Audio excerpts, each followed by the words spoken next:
The air was thick with the scent of betrayal, though at first I didn't know it. I still remember the way he smiled that night, my husband, Daniel. We were at his company's annual gala, the one where spouses were expected to play perfect accessories. I had stood beside him, my hand tucked in his, my lips curved into a supportive smile. I wore the emerald dress he had once told me was his favorite. I thought I was radiant in his eyes. But then I noticed where his gaze kept drifting. Her, a young woman, fresh-faced, barely in her mid-20s, with glossy blonde curls and an eagerness in her step that screamed inexperience. She was laughing at everything Daniel said, clutching his arm like it was a lifeline. My stomach twisted as realization sank in. This wasn't just a coworker. The subtle touches, the way he leaned down to whisper in her ear, the stolen glances, they painted a story I didn't want to see. Later that night, when the champagne buzz had worn off, I confronted him in our car. "Who is she, Daniel?" I asked, my voice shaking. He didn't even flinch. He just sighed, loosening his tie. "She's different, Clara. She makes me feel alive again. Alive again. As if my love had killed him." My chest constricted. "You're leaving me? For her?" His silence was worse than a confession. He didn't need to say it. I could already see the truth in his eyes. By the time we got home, our marriage was over, though he hadn't officially said the words. For weeks, I wandered through the house like a ghost, every corner reminding me of the life we'd built together, the dinners we cooked in the kitchen, the nights we spent curled on the couch, the plans we scribbled on napkins about the future, all gone, replaced by someone younger, someone better. I should have broken down completely. But grief has a way of transforming into something else when pushed too far. Anger, and with anger came clarity. Daniel thought he had replaced me. But he underestimated me, because if he could take away everything I had built, then I could destroy everything he was planning for his future. And so, my revenge began. Section ends with Clara's first spark of vengeance forming, a dangerous plan brewing in her mind. Revenge doesn't come in a single strike. It's planted like a seed. And mine began the night I saw Daniel with her again. It was at a high-end restaurant downtown. One of our places, the kind of spot he once said was only for us. Yet there he was, seated at the same corner table, his hand draped casually over hers.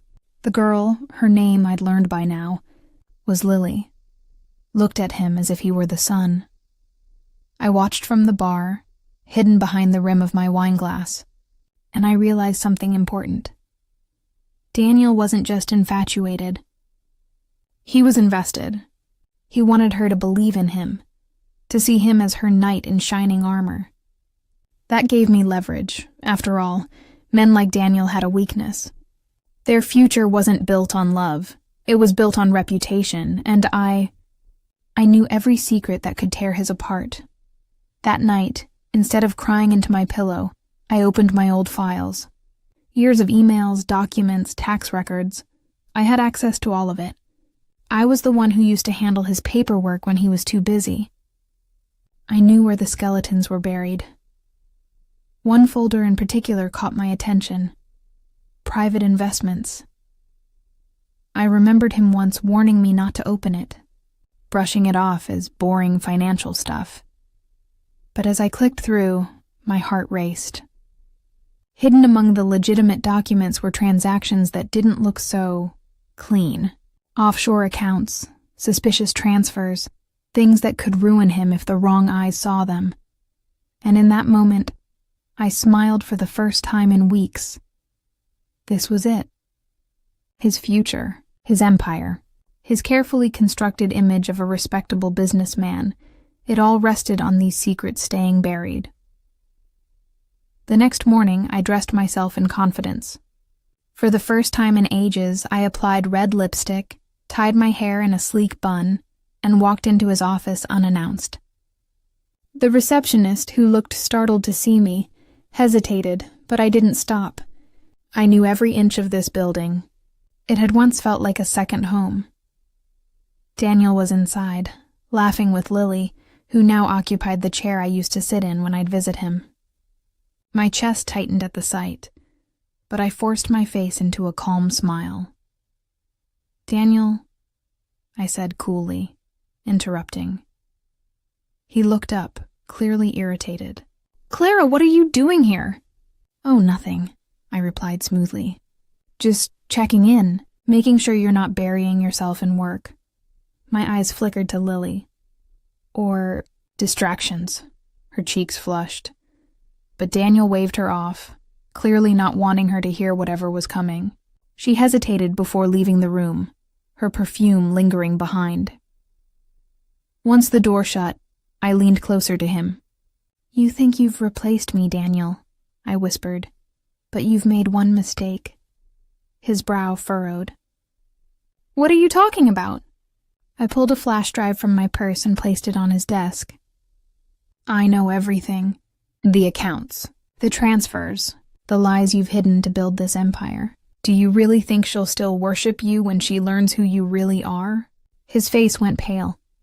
That was the moment I saw it, the fear in his eyes. Not of losing me, but of losing everything he had worked for. And I knew then. I had him exactly where I wanted him. The next few days were delicious. For once, Daniel wasn't the man in control.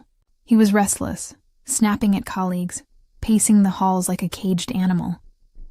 I had lit a fuse, and I could see the sparks creeping closer to his carefully hidden pile of secrets.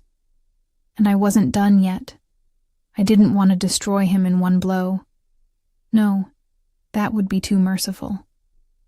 I wanted him to feel every ounce of fear he had made me feel when he replaced me with someone younger, shinier, and emptier. So I let him stew. Emails began to trickle into his inbox, anonymous ones, of course. Short, cutting reminders that someone out there knew, screenshots of transactions, cryptic messages like, "Truth has a way of surfacing." He tried to keep calm at work, but I saw the cracks forming. When he walked into meetings, there was a stiffness to his shoulders. When his phone buzzed, his jaw tightened. He had started looking over his shoulder. And the best part, Lily was beginning to notice. I caught them one evening outside his office, her voice shrill, carrying across the lobby. "Why are you so distracted lately, Daniel? You barely even look at me when we're together." I smirked from my spot near the corner, hidden behind a pillar. This was it, the start of her doubt, the start of his downfall. But I needed more. So I set up a meeting of my own. It was late when I called him. His voice was groggy, tired. "What do you want, Clara?" "I want you to meet me," I said simply. "There's something you need to see. Tomorrow night, 8 p.m., at the pier." He tried to argue, to brush me off, but I ended the call before he could refuse. When he arrived the next evening, his tie loosened, his eyes wary, I was already waiting with a folder in hand. I let the ocean wind whip my hair, the moonlight painting me in silver. I wanted him to see strength, not the broken woman he had abandoned. "What is this about?" he demanded. I opened the folder slowly, revealing more documents, more proof of the shady deals he thought no one knew about.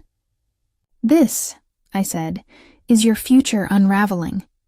His hand clenched into a fist. "Where did you get this?" "You should know me better than that, Daniel. I was the one who handled your files for years. Did you think I wouldn't notice the little discrepancies?" His face turned pale, then hardened. "What do you want, Clara? Money? Is this blackmail?" I laughed softly, shaking my head. "No, Daniel. I don't want your money. I want your peace of mind. I want you to wake up every day wondering if today is the day the truth comes out. I want you to feel small, the way you made me feel when you threw me aside like nothing." He glared at me, but I could see the tremor in his hands. "You can't do this," he growled. "Oh, but I already have." I leaned closer, my voice barely above a whisper. "You replaced me with someone younger, Daniel. But tell me, will she still stay when she finds out who you really are?" His eyes widened with panic, and in that moment, I knew the power had shifted, and I wasn't giving it back. Section ends with Clara walking away from the pier, leaving Daniel trembling, the tide of power turning in her favor. It didn't take long for the cracks to spread. 2 days later, whispers began circulating in Daniel's office. Nothing concrete, just rumors, murmurs of financial irregularities, hidden accounts, unexplained money. Exactly the kind of poison I wanted to seep into his professional life. I made sure of it.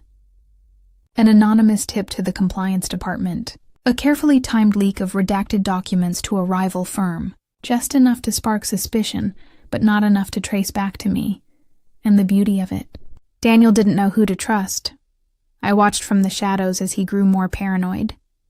He snapped at Lily in the lobby one morning, his voice carrying loud enough for others to hear.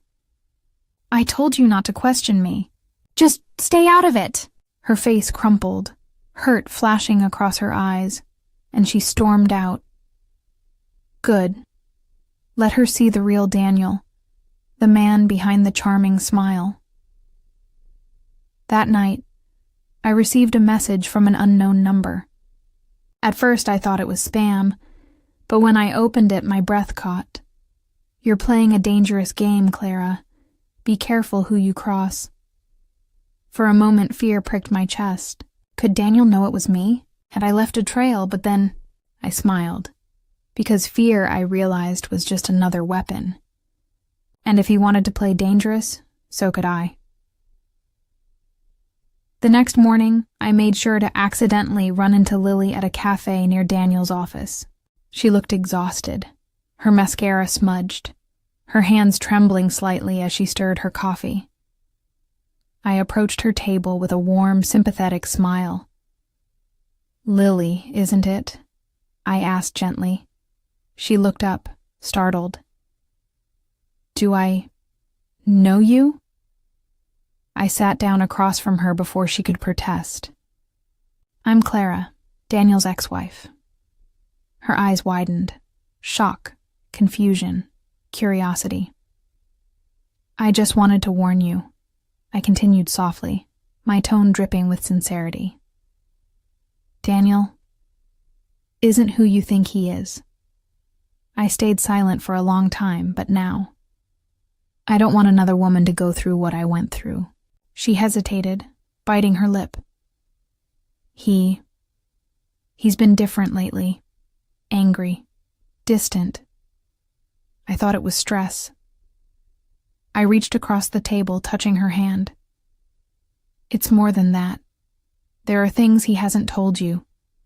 Things that could ruin you if you're too close to him when it all comes crashing down." Her eyes filled with doubt.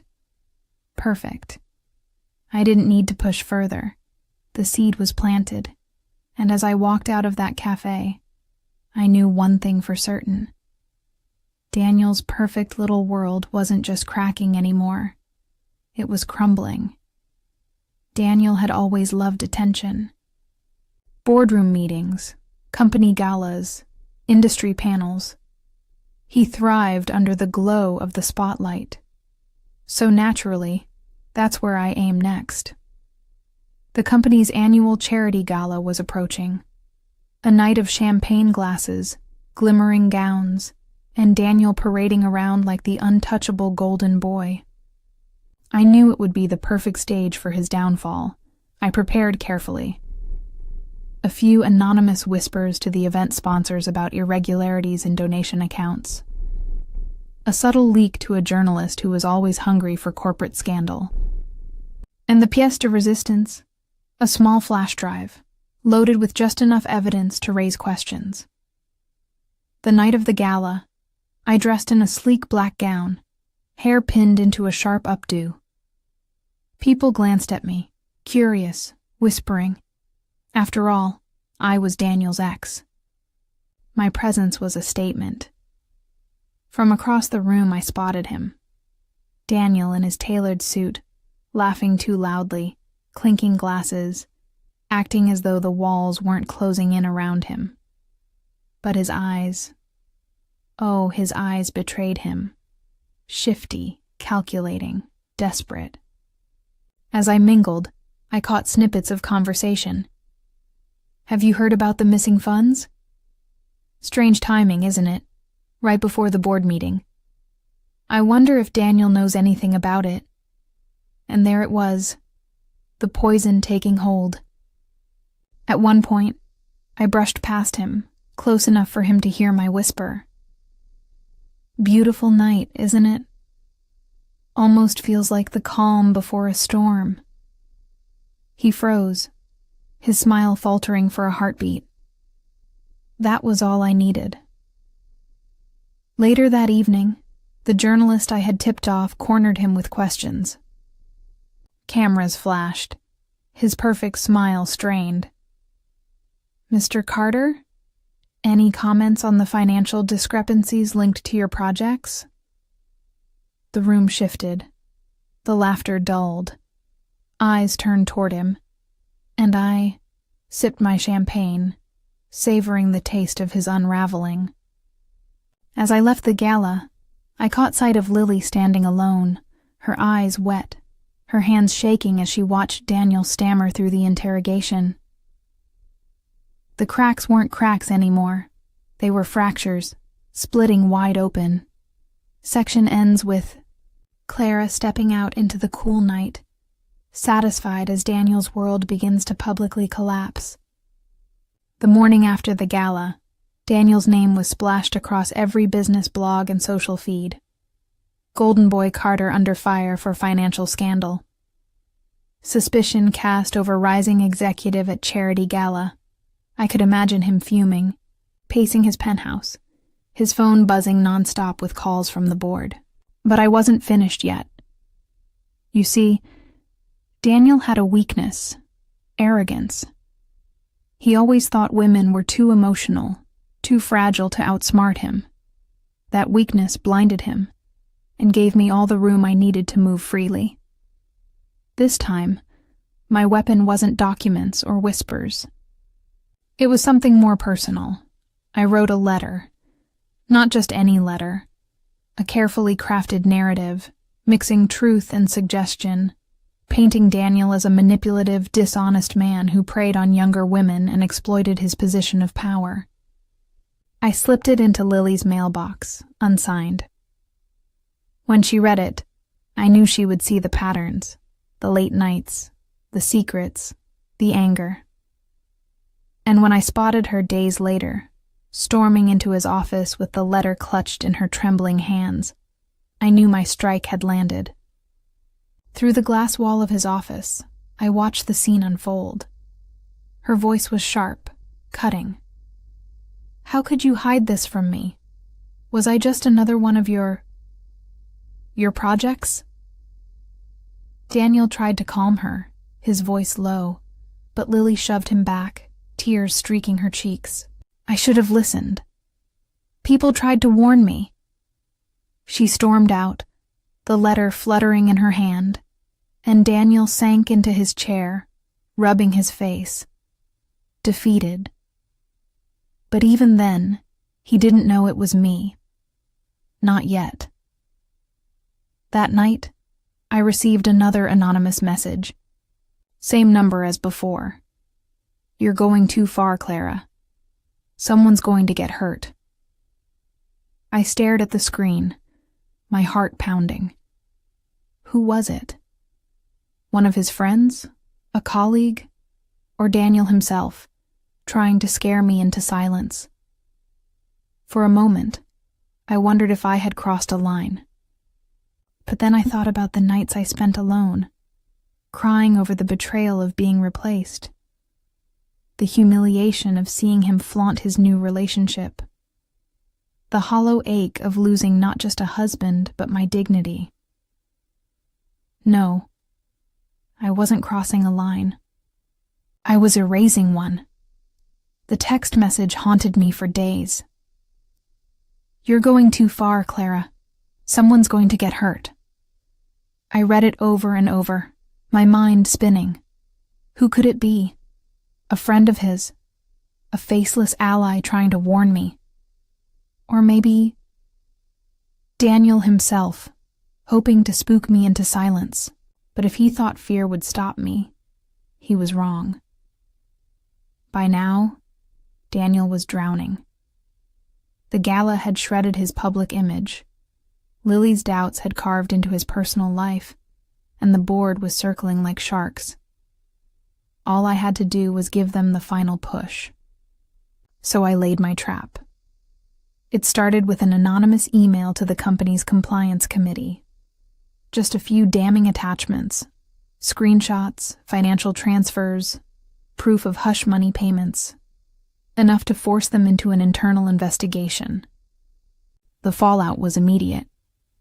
Daniel's office door slammed shut. Meetings canceled.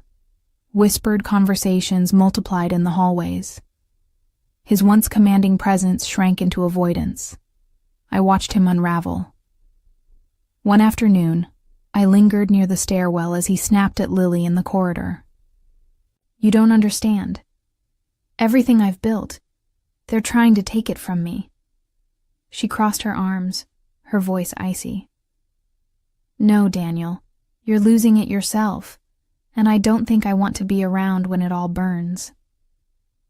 She walked away, heels clicking like gunshots, leaving him pale and alone. I almost pitied him. Almost. That night, I stood in front of my mirror, staring at my own reflection. My once tired eyes now glowed with determination. The woman staring back at me wasn't the abandoned wife Daniel discarded. She was something. Sharper, stronger, someone who no longer begged for scraps of love or recognition. But in that moment of clarity, another thought struck me. If Daniel was collapsing, and Lily was drifting away, then who was sending me those messages? As if on cue, my phone buzzed. Another text. "Be careful, Clara. He's not the only one with secrets." My blood ran cold. Who else was watching me? Section ends with Clara staring at the mysterious message, realizing her game might have more players than she thought. The following week, the company summoned Daniel for a formal hearing. It was the kind of internal tribunal that could strip him of his career, his reputation, everything. I should have been thrilled. This was the moment I'd been orchestrating from the start. But I couldn't shake the weight of those messages. He's not the only one with secrets. I tried to ignore them, but paranoia crept in. What if someone knew about my involvement? What if they traced the leaks back to me?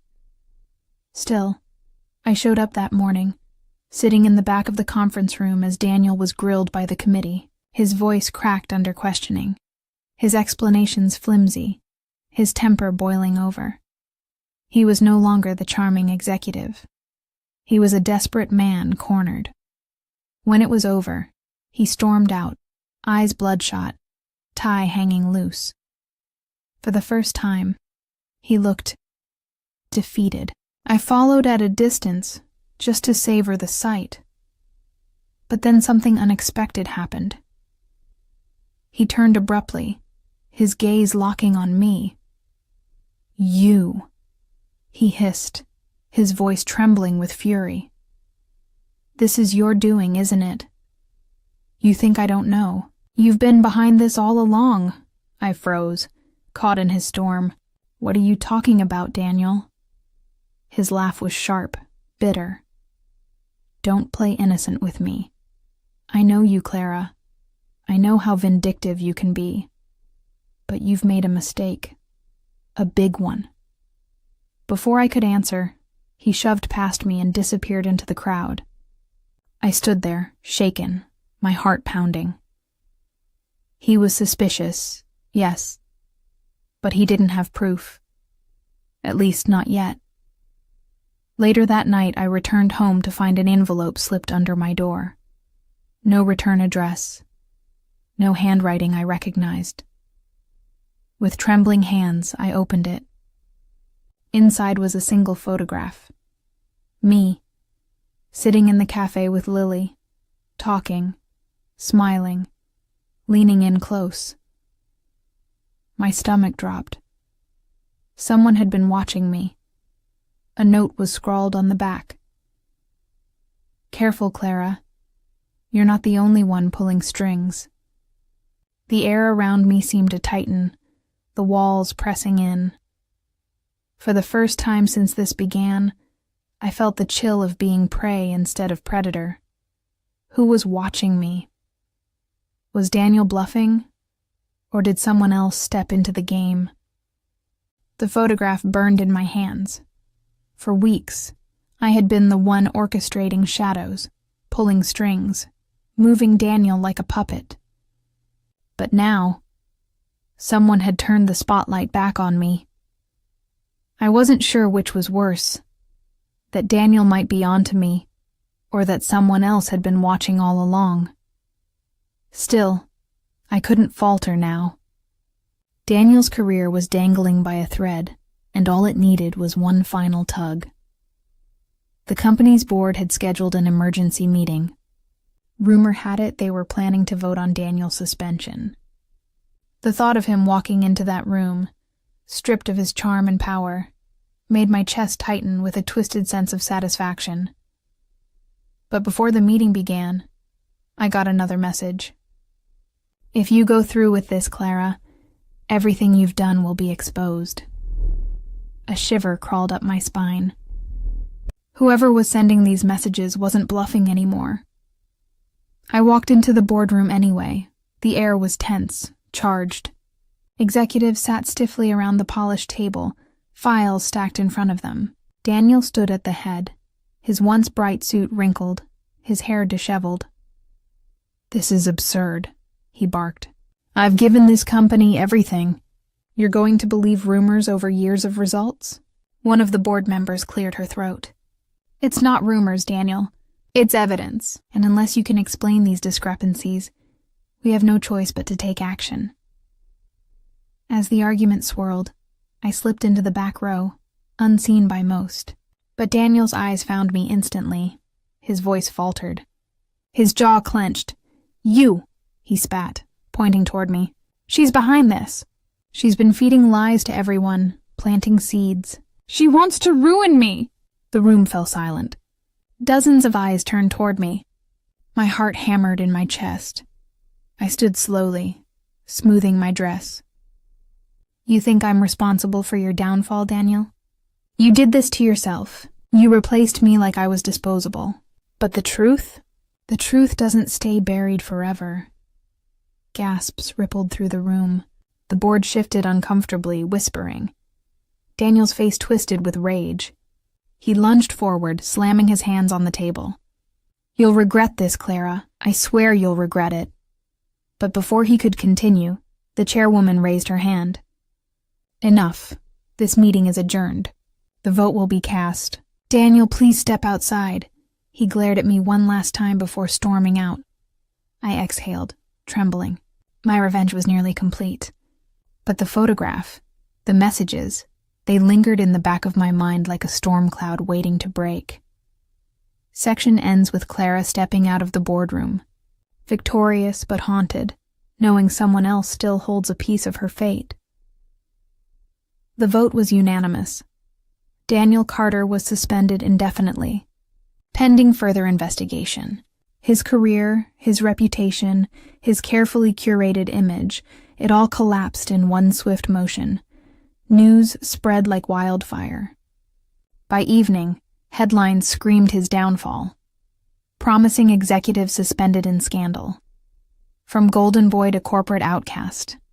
I should have felt nothing but triumph. After all, this was what I wanted. To take everything from the man who had replaced me without hesitation. To replace his bright, arrogant future with ashes. But victory felt different. When I returned home, another envelope was waiting on my doorstep.